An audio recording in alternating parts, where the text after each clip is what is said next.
Don't pull defeat from the jaws of victory. I feel like these last few videos, I'm kind of like pulling Thomas in a lot.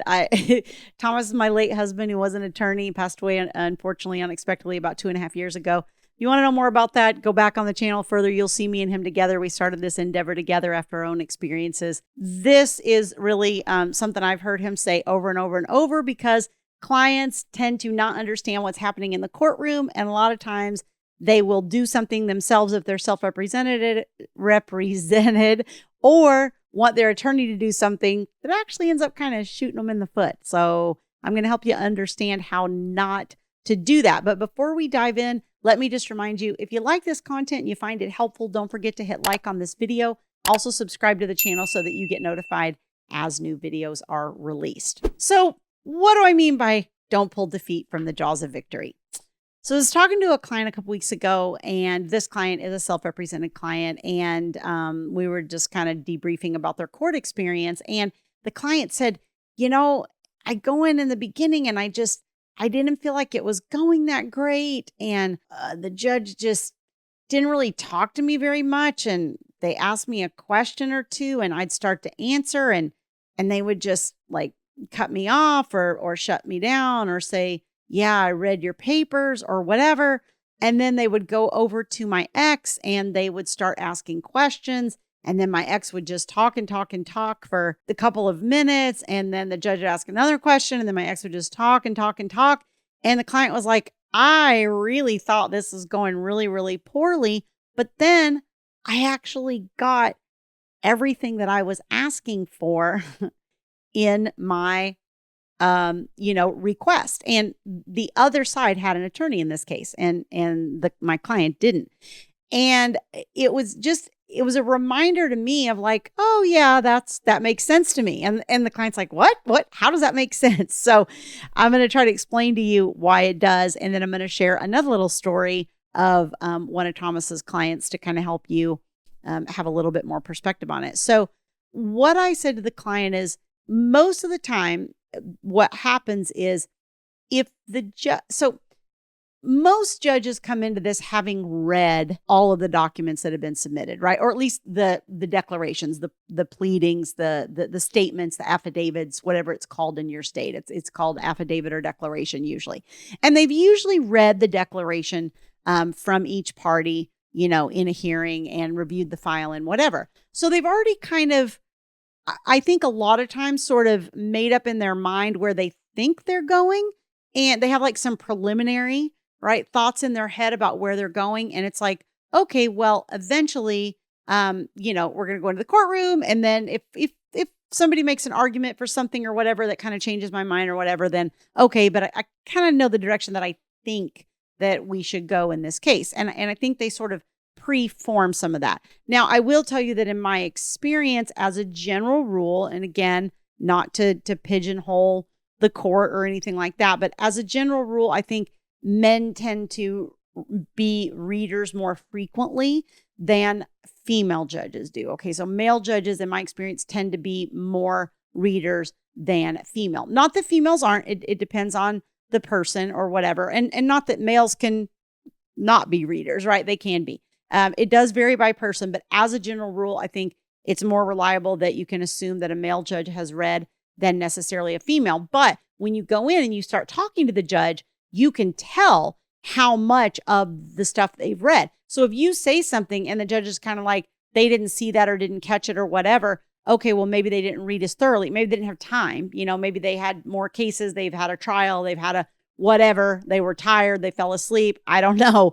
But sometimes you have more time than others, right, to spend on stuff. And so maybe they missed it. They are human or whatever. But if you start like saying things and there's multiple things that the judge didn't read or didn't pick up or didn't know, then that should be a clue to you, especially if you're self-represented. You got to start going, okay, they haven't read the pleadings real thoroughly, so I need to kind of regurgitate a little bit what's in my declaration. But if a judge says to you, yes, I read that. Yes, I read that. Yes, I read that. That's code for shut up. I don't need to waste time hearing this again, right? That's what they're trying to tell you. I do think female judges sort of pick up intuitively on body language and things like that a lot heavier. But I always tell clients, be really careful about rolling your eyes, sighing, shrugging your shoulders.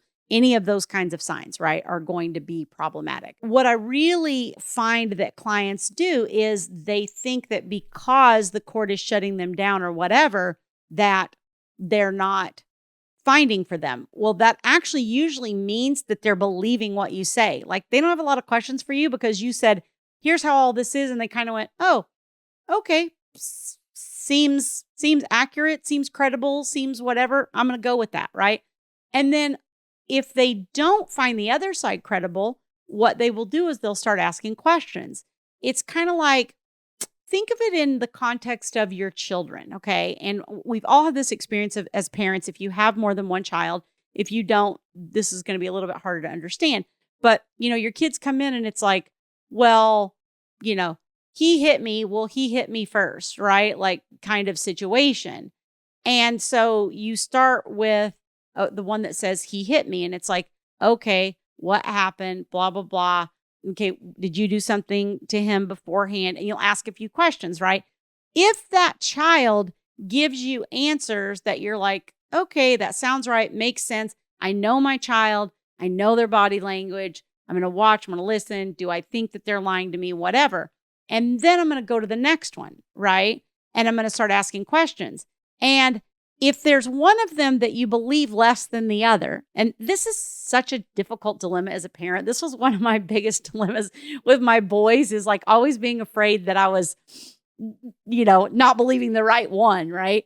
But which I think does happen, but I think it's pretty rare. I think we do better as parents than we think. My kids are 30 and 34 now, and I think they would verify that I got it right more often than I didn't.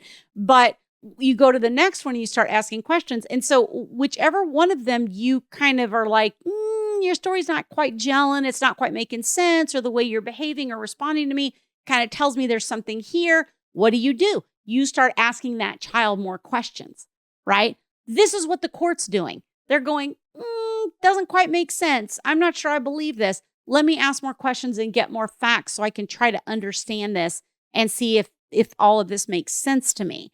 And I've heard a judge describe it as, I'm looking for, does the story hang together?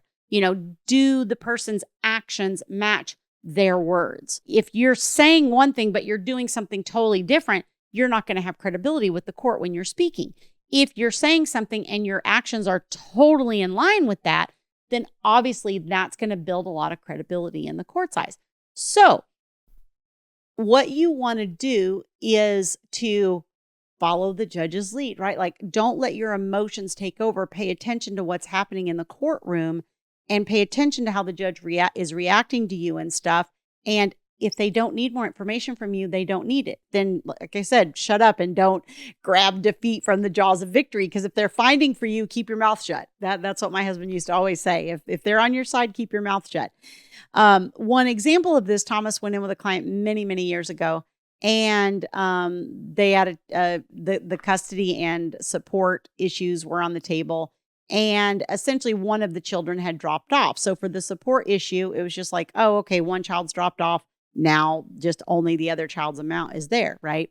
And I think the custody portion, the parenting plan changed just a little bit where Thomas's client got just a little bit more time. So Thomas's client is standing there in the moment, like poking him at the end of the hearing. Ask him to recalculate support. And I've shared this story before, but if you are not familiar with it, Thomas is like, no, and he kind of, he used to always say to me, Thomas would always say, don't ask a question you don't know the answer to. So you're not going to throw out for a court to recalculate support if you don't already have some idea of what that number is going to be based on the current circumstances. Okay. And so that was kind of his hesitation, is like, I don't really know. I don't really know if this is going to be in my client's favor or not. So I'm not going to say anything. But the client was extremely insistent. And Thomas is like, Your Honor, my client would like for you to recalculate support. And the judge said, oh, your client would they? And they proceeded to da-da-da-da-da. And the child support for that one child went up. And again, it's because the client didn't have a clear understanding of how support works. It's like if one child's dropped off, then more money is available, and it's going to cause the amount for the other children to go up a little bit, because now the program says, oh, okay, one less child to support, even though that's not always reality, because we all have, 18 to 30-year-olds living in the house with us, right? So, it doesn't always register in our mind, but from the legal perspective of child support, it ends, when the children are 18 and have graduated from high school. So if one of them drops off and you ask to recalculate, it's probably going to go up if all the other things are still the same, right? If all the incomes and all of that. There's obviously a lot of figures that can move around. And again, that's why you don't want to ask a question that you don't know the answer to. You want to make sure you know going in, what would the number be? What would it potentially look like? What are the range of outcomes and all that kind of stuff? Most states have child support calculators online. So you can Google child support calculator for your state and run that calculation and get an idea of what it would be. But the point is, don't do things that are then going to cause it to go against you. Like follow the court's lead, and pay attention to how they're reacting to you, how they're reacting to the other person, and know if they're asking the other person a lot of questions, they're probably finding their story not as credible. If they're asking you a lot of questions, they might be finding you not as credible, and you probably need to, try to fill in some of the holes for the court. And again, it could be because they didn't read as thoroughly, right? So that's an important factor to kind of pay attention to, particularly if you're self-represented. If you'd like more help on navigating these kind of situations, you can go to divorceuniversityonline.com/VIP-coaching. There's information on that page on my group coaching programs for moms and for dads, and information on learning more about my premium VIP one-on-one coaching services. Those services are usually for people that either have domestic violence, custody evals, attorney for the children, or maybe you're at the very beginning and you just got a long way to go in all this, and this is completely your first experience in court. You have no idea, and there's such a learning curve with this. And the faster you learn these things, the better outcome you're going to have over the long term of your case. So getting this understanding in the very beginning, the earlier you can get it, the more it's going to help you. So go over, check that out, and thanks for joining me.